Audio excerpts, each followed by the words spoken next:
Okay, hopefully you guys can hear me through this microphone versus the microphone that I'm using or have on the camera. So let me know in the comments below, can you guys hear the audio okay coming through this microphone? Or is I just want to make sure that the audio is good in this live feed. Anybody want to give me some feedback? No, maybe not. Okay, well, I'll just assume that you guys can hear me. If not, then I guess I'll be deleting this video shortly. Okay. Sounds fine. Good. All right. I got some feedback. Thank you very much for letting me know. Yeah, I'm trying to use this microphone here because it's just a higher quality microphone than obviously my iPhone camera. So, okay. So wanted to address three things that I've been getting a lot of comments on my channel here the last 5 days or so, just regarding several different things. And I have not had a chance to one, do any of the videos that I've wanted to do in the last 5 days. And secondly, I haven't had a chance to answer most of the comments on the channel in the last few days because I've been sick. So I've had a cold and just been under the weather, and it's made it really hard for me to respond to comments and do any of my videos. So I have been working out and doing some product reviews kind of behind the scenes, but as far as you guys are concerned, there hasn't been any content that I've released on YouTube. So I'm sorry about that. I'm starting to feel a little bit better. And so I'm hoping to kind of resume all of the YouTube stuff here in the next couple of days and get you guys some videos and whatnot. So wanted to address three different things here on this quick little just kind of update video. First of all, I just want to briefly address the YouTube crisis or the YouTube boycott that you may or may not have heard of that's going on right now in regards to advertisements on YouTube. And then I also want to talk about the Actofit, where I'm at with the Actofit in my review and how that's going. And then also want to talk then lastly about the Fenix 5X, how I'm going along in that review and where I'm at with that. So first of all, I got my notes here. The YouTube crisis. Well, just to give you a very brief, I don't want to get into some of the political and financial reasons. I just want to give you kind of a quick snapshot. But the Wall Street Journal released what was really pretty much a hit piece on YouTube, where they alleged that YouTube was running advertisements, in-stream advertisements, over top of hate videos or videos that were related to terrorist content. And they approached many of these advertisers, Pepsi and I think Walmart and Verizon, AT&T, and told them, hey, your videos or your advertisements are being run in conjunction with hate videos. And so a lot of these advertisers pulled out to the tune of $750 million. And so if you've been watching any big or small YouTubers, they've probably talked about this or may have talked about this and how it's affecting them. And initially I was like, well, maybe this will affect some channels, but this won't affect my channel. And then sure enough, like my YouTube CPM or my YouTube advertisement dollars started to go down. Now it's a problem and it's not. So I think a couple things. One, I think YouTube is going to fix the problem eventually. I think that advertisers will come back. So I think that it's just a matter of weathering the storm. Secondly, I'm not a full-time YouTuber. I have a day job or day jobs, other endeavors and things that I'm doing to provide for myself and my family. So regardless of how YouTube does, I'll be okay. But with that being said, it has affected my channel. So I'll show you a quick graph here on what it's done for me. So you can kind of see it was about up to here, and then I had a quick sudden drop off, and so I've definitely been impacted on my YouTube dollars. And so I don't make a ton of money on YouTube because I'm small peanuts compared to the big channels, but it's enough. YouTube generated enough income where it was becoming kind of like a side gig, a side hustle for me, and it allowed me to taper off some of my day job and focus more on YouTube. Well, now it's become a little bit more problematic for me because if long term, if YouTube keeps this up, it will force people like me, small channels like me, to kind of go more back into our day job and taper off some of what we're doing in YouTube. And so obviously my hope was to taper off more of my day job and taper in YouTube because that's what I enjoy doing. But YouTube right now is kind of at a standstill or kind of backslidden a little bit. And so it's a little bit problematic. So yeah, I'll be fine as far as YouTube is concerned, or as far as finances are concerned. It may mean that if this trend continues, that I do have to taper off some of my reviews, which I don't want to do.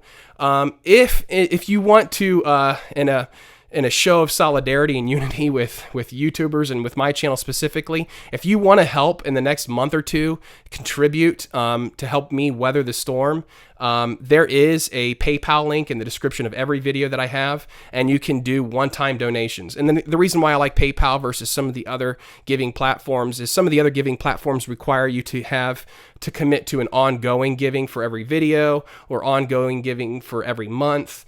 And I just hate asking people to continually give me to have like an ongoing support. But if you want to like just leave a tip, a $1 tip, a $2 tip, a $5 tip, whatever, to just help me in the next month or two weather this hopefully brief financial YouTube storm, I would seriously appreciate it. And if you want to do research on the YouTube boycott a little bit more and look at some other videos, then, by all means, go ahead and look at some of those other videos. And I'm not going to get into the political nature of it, the financial nature of it. Yeah, there's probably some things that YouTube did that weren't great, and there's definitely some things that the Wall Street Journal did that weren't fair either. And so the problem is, it's like I don't even have to pick a winning side that I agree with.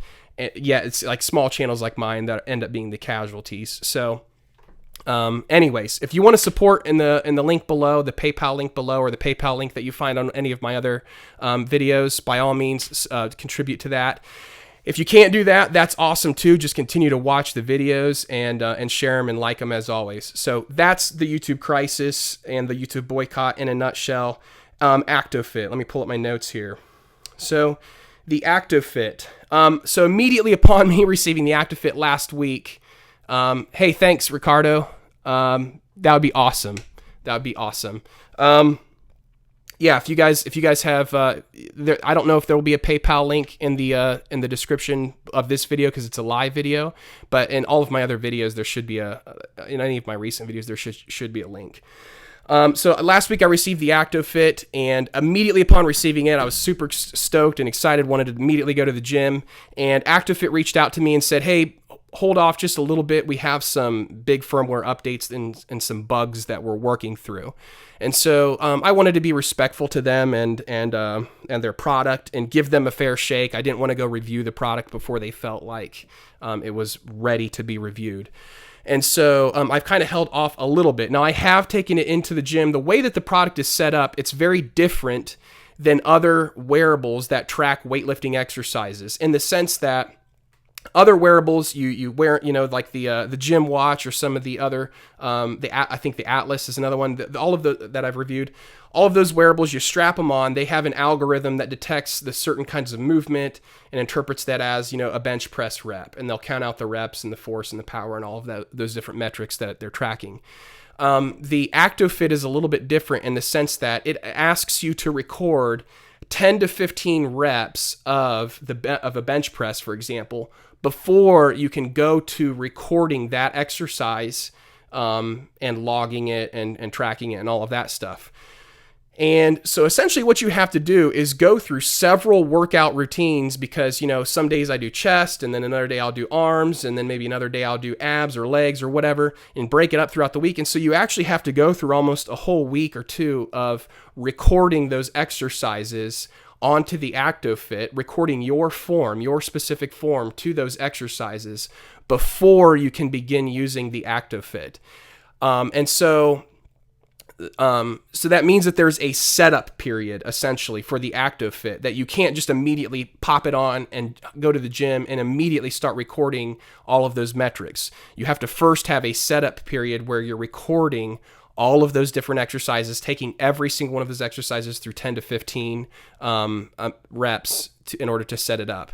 So yeah, Ricardo says it's a lot of work. It is. It's a lot of work. For some people, that setup is not going to be an issue, and for others maybe it is. Now the setup is a lot of work. I think it will lend itself ultimately to accuracy, rather than them just saying here's what a bench press should look like. It's actually taking your custom form for however you do the bench press, because some of us have longer arms than others, some of us have better form than others, and it records your form to that specific workout or that specific exercise in order to track that exercise. And then say you're getting stronger or things are changing, your form is changing, you can re-record your form for that specific exercise. So it's not like once you set it, it's that forever. You can always re-record that exercise so that, going forward, it is more accurate. So that's one thing about the Actofit that I like. It does require more setup, but I think ultimately it's going to lend itself to more accuracy. So with that being said, I spent all of last week setting up the device. I didn't even really get a chance to actually review it yet and use it yet. All I've done is just set up the device and go into the gym and record various exercises that I do. And so for that reason, and because of the reason of Actofit continuing to roll out some firmware updates, I just haven't had a chance to do a full-fledged review of it just yet. So with that being said, I'm hoping to get to that review soon. I'm hoping to actually finally take the Actofit into the gym and actually do some recording with it and finding out what it has to offer. So I apologize for the delay on that. I've been sick. They've been doing firmware updates. There's a recording period, and all of these things kind of combined together have delayed that review. So I just wanted to give you guys an update on that. And then in regards to the Garmin Fenix 5, I got a couple of videos coming out soon that I recorded actually or took footage of last week. One is turn-by-turn navigation for this. Turn-by-turn navigation independent of your phone, which is kind of great. And it worked well. And so I'll do a review that kind of details how that turn-by-turn navigation works and what it looks like on the watch and all of that stuff. And then the other one that's probably going to be more interesting to people is the heart rate tracking on this. So obviously the heart rate tracking on this is going to be fantastic if it's paired with an external heart rate sensor. That just makes sense. If it's paired with a Bluetooth or A&T Plus chest strap, then or armband or headband or whatever, it's going to be super accurate because it's dependent upon the accuracy of a chest strap. But this does have a built-in optical sensor, and it's always on. I don't know if you guys will be able to see the light flashing there. You can see that that sensor is always on, and so I want to talk about the accuracy of the built-in optical heart rate sensor as it pertains to all-day tracking, your resting heart rate, and then also active tracking during exercise. Because I have mixed feelings about it, actually. It did really well in some contexts, and then it's on average, it's about what the Fenix 3, for example, was. So I'll talk about that here in a video forthcoming, hopefully here this later this week as well, as I begin to feel better from being sick. So there's that. And then there's a couple of other things that I do want to say about this that I absolutely love. This has what they call like advanced performance metrics. So this does have heart rate variability. And it'll do a 3-minute heart rate variability test when you're relaxed and kind of let you know if you're physiologically or just psychologically, I guess, under stress, if your heart rate is dictating that you're experiencing any sort of stress with heart rate variability. It has, what else does it have here? I wrote down some things that it has. It's got the workout effect. So if your workout was more aerobic or anaerobic, depending on what your heart rate was doing during that exercise, it will offer the lactate threshold, meaning it will let you know based on either your pace or your heart rate at what point your body begins to quickly diminish in strength, quickly fatigue. So all of us have a certain threshold at which our heart rate hits and our body begins to quickly diminish in energy and strength. And so all of that stuff is included on the watch, all of those advanced metrics. It has a rest and recovery period. So after you get done working out, it will immediately recommend a rest and recovery period based on the intensity of your exercise. That's a really helpful feature.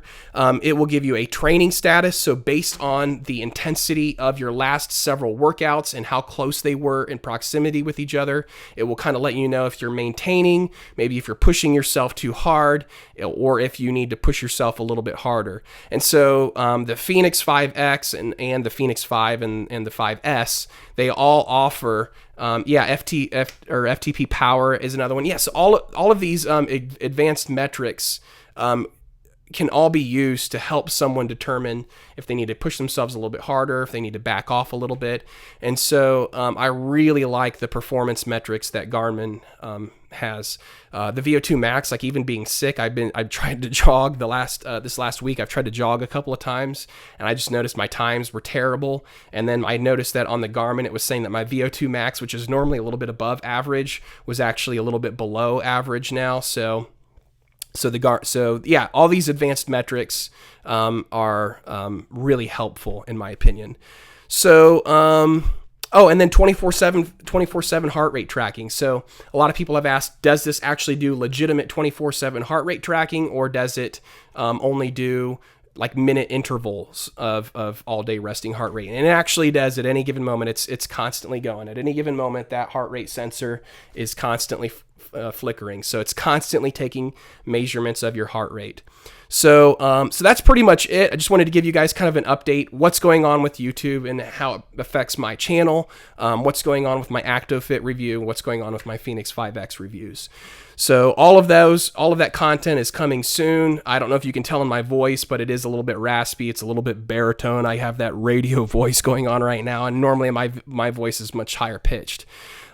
So look, I'm looking forward to getting back into the saddle and doing these reviews for you guys. So thanks for watching. If you guys got comments or questions, you can leave them in the video below when I'm done with this live feed, and I'll try to get to them.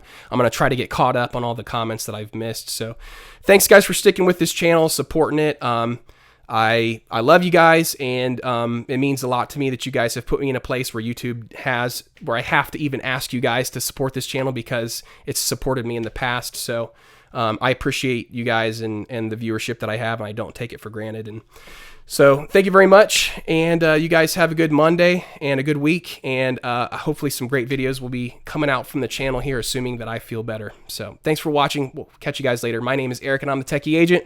Peace.